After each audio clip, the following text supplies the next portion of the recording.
There's been a lot in the news recently about ultra-processed foods and their connection to general chronic health issues, but especially gut issues like IBS.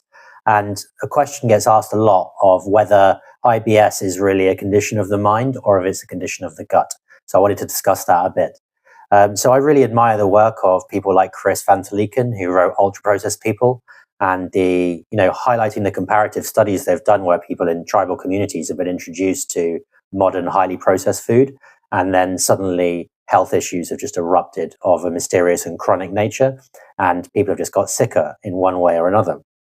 So it's undeniably a part of the gut health epidemic, which means 10 to 15% of people at a conservative estimate are experiencing IBS in the world today, which is madness.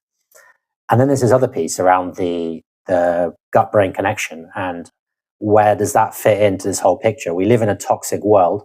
So a lot of people are saying, right, we have to eat perfectly in order to retrain our guts to function again.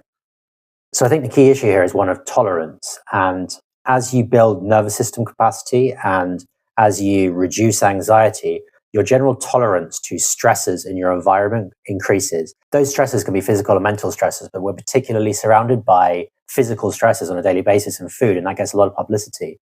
But what doesn't get really as much publicity is the nervous system state, is the unconscious beliefs which we're operating under, which put us under great strain and mean that when there are stresses in the environment, we perhaps overreact to them. So what I generally see with people suffering from IBS who go through mind-body treatments is they slowly regain capacity, just as they slowly lost capacity. When people are getting worse, they lose one food at a time. And they're like, oh, last week I could eat that, and now for some reason it's bad for me.